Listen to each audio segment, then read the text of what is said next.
Well, hey guys, we are back outside the KTC TV3 studio here in Lafayette. Like we did with Laura, we're gonna bring in Nick Underwood, a NOAA Aeros engineer. He's a hurricane hunter. He flies in and out of these storms.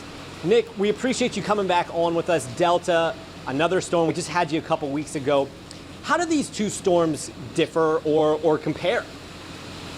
They're certainly similar in track and intensity.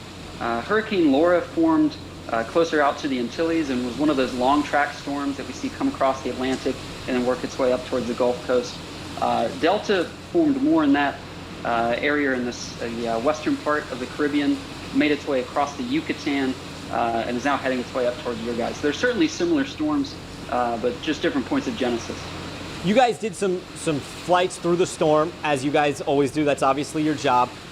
What did you guys see, and what kind of research do you guys do for people who maybe didn't hear your interview back during Hurricane Laura? Right, so we have two different types of aircraft that fly these storms. One is a WP-3D Orion. That's a 4-engine propeller plane that is flying between 8,000 to 10,000 feet above the water, right through the storm, right into the eye of the hurricane. We've also got a Gulfstream 4, which is our high-altitude surveillance jet. So that aircraft is up at 45,000 feet, flying above, around, and in front of the storm, getting those upper atmospheric dynamics that are really going to determine where the storm goes.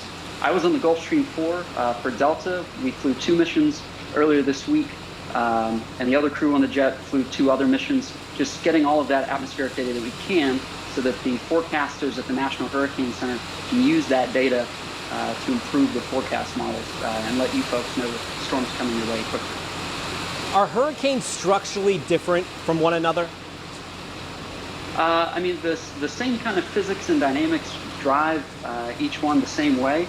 There's just a lot of variables that go into that, and that's ocean sea surface temperature, wind shear, dry air can really hinder hurricane development.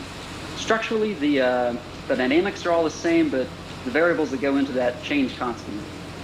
Do you see those differences when you're flying through the eye wall and flying through the hurricane? I would say it's, as far as recording the data is concerned, we can see those. We can see the humidity differences, which tell us a lot about whether the air is dry or not. We're looking at wind velocities, we're looking at pressures and temperatures, really just gathering all of that information, all of the atmospheric information that we can to understand those storms and how they're developing and how they're going to continue to. For those who follow you on Twitter, you're an incredible follower, and you show a lot of really interesting looks inside the aircraft when you're doing these flights. Can you kind of take us through what a flight is like from your perspective? And I know turbulence was a big thing back during Laura. Can you kind of take us through what it's like to be on one of these flights?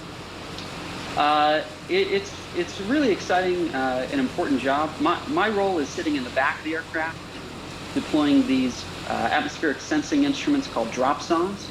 So throughout the flight, I'm getting those prepared, launching those out of the aircraft, and those are really collecting the atmospheric data that we're looking for, along with a bunch of other instruments all along the aircraft.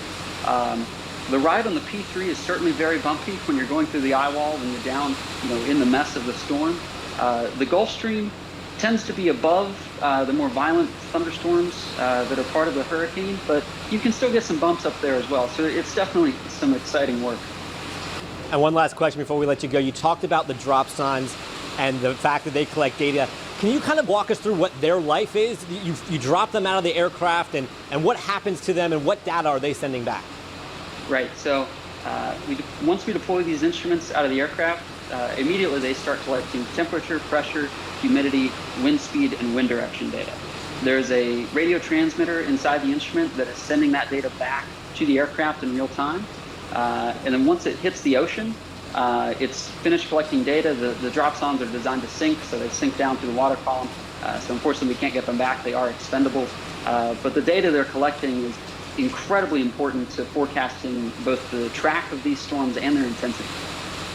And this is maybe a weird comparison I want to make, but the movie Twister, they were always trying to get those data collectors up into the storm. Is that similar to what these dropsondes are doing?